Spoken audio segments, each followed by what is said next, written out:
orang itu tidak mau merubah nasib, itu ilustrasinya dia berjalan lempeng terus, tidak fleksibel. Nah, padahal ada perintah sabar ma Allah. Sabar ma Allah ya kurva ini harus diikuti.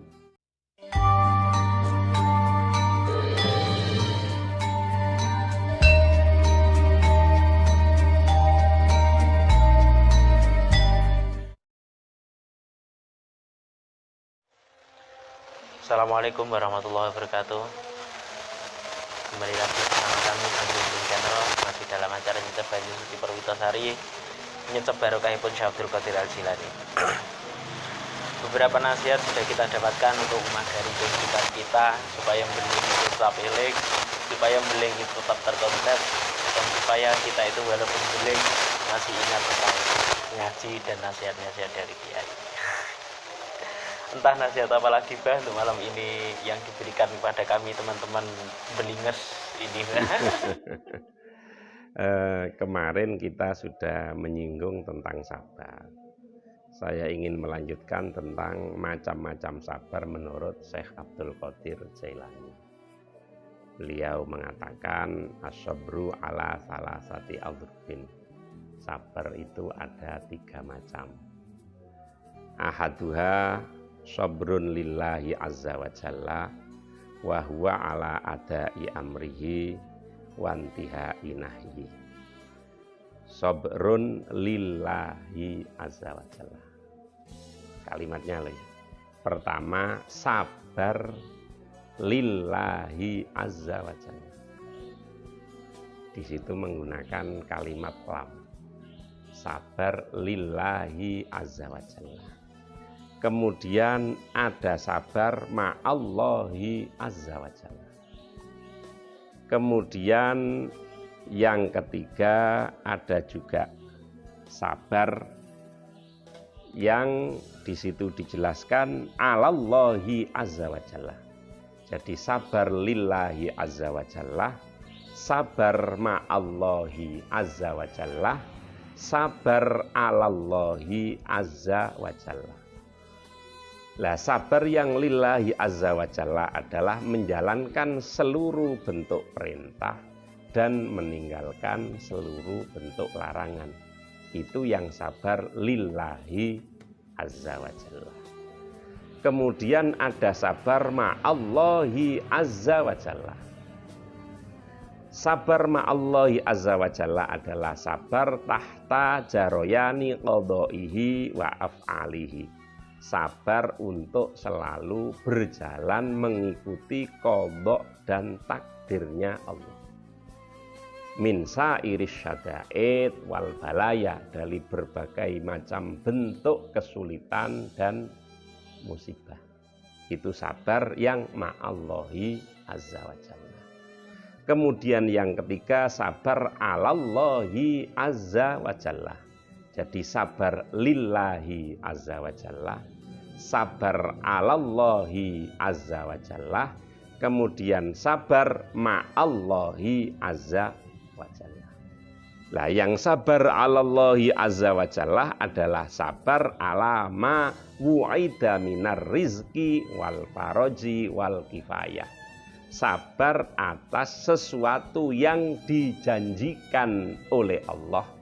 Apakah itu janji berupa rezeki, apakah janji berupa kelonggaran, apakah janji berupa pertolongan, atau bahkan janji yang berupa pahala yang besok akan diberikan di akhirat. Artinya begini, sabar lillah. Sabar lillah adalah sabar yang harus dibangun untuk Allah. Karena sabar itu lillah, maka sudah barang tentu yang harus kita sabari adalah perintah larangan. Ada perintah, ada larangan datang dari Allah, maka kita harus sabar.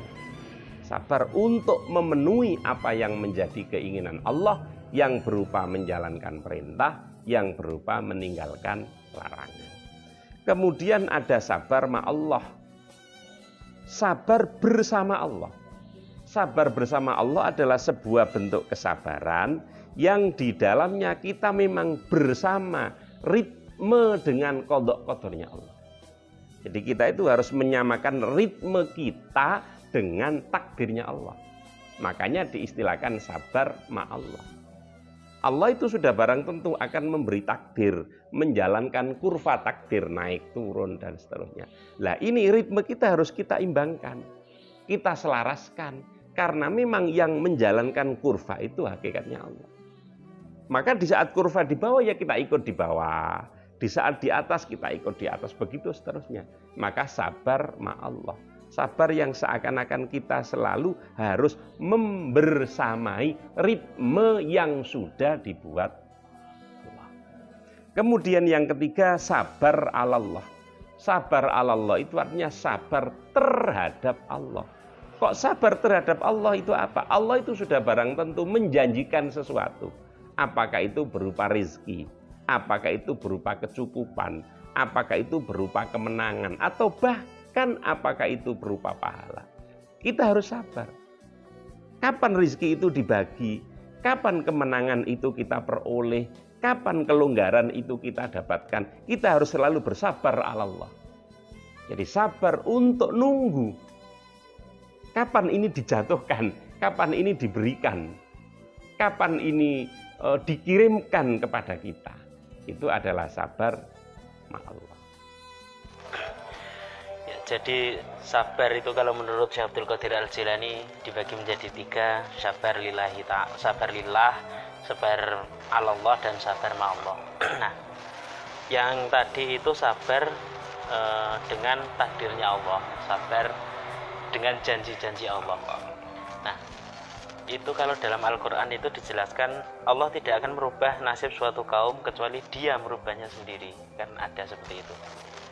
Intinya kalau seseorang itu mempunyai cita-cita, seseorang itu ingin hidupnya itu menggapai cita-citanya, dia harus bergerak, dia harus berusaha.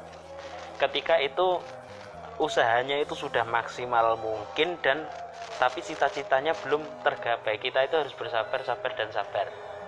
Intinya adalah sabar itu apakah benar memang sabar itu tidak ada batasnya atau sabar itu ada batasnya? Nah, begini. Sesuatu yang menarik kan, kalau tidak salah, innallaha la yughayyiru ma biqaumin hatta yughayyiru ma bi anfusihim. Tadi kan ada sabar ma'allah. Sabar ma'allah itu kalau saya menggambarkannya adalah sabar untuk menyelaraskan ritme kita dengan ritmenya Allah. Itu sama dengan yang ditanyakan tadi. Seseorang itu tidak akan berubah nasibnya manakala ia tidak merubah sikapnya. Artinya apa? Orang yang tidak mau merubah sikap itu kan gambarannya dia tidak mengikuti ritmenya Allah. Ritmenya Allah mesti bergelombang, tidak mungkin tidak bergelombang. Ya kan? Tidak mungkin tidak bergelombang itu. Karena seseorang itu akan merasakan nikmatnya sabar manakala orang itu bisa bersyukur. Seseorang itu akan merasakan nikmatnya bersyukur manakala orang itu bisa bersabar. Lah, ritme itu tidak lurus. Lah, orang itu tidak mau merubah nasib, itu ilustrasinya dia berjalan lempeng terus. Tidak fleksibel. Lah, padahal ada perintah sabar ma'allah. Sabar ma'allah ya kurva ini harus diikuti. Ini artinya yughayyir. Kalau lurus gini kan nggak yughayyir. Kira-kira kan begitu. Istiqomah kira-kira kan begitu. Kira-kira ini menggunakan bahasa yang gampang. Walaupun tidak tepat-tepat amat istilah itu. Tapi kalau kemudian ini kan taghyir, berubah. Lah, inilah kalau manusia itu bisa menyesuaikan taghayyurun nafsi dengan apa yang menjadi takdirnya Allah, maka ia akan mencapai kemerdekaan. Kemudian apakah sabar itu tidak ada batasnya? Bukan sabar yang tidak ada batasnya. Sabar itu berkembang dinamis. Kalau itu ada batasnya berarti tidak bergerak. Ya kan? Manakala orang itu tidak merubah. Merubah itu bergerak. Bergerak itu tidak stagnan. Tapi kemudian perkembangannya tidak liar, dinamis. Lah inilah yang memang kadang-kadang orang itu memaknai sepenggal-sepenggal. Sabar kok terus, kira-kira kan gitu. Kapan enteke, kapan rampunge, rekoso.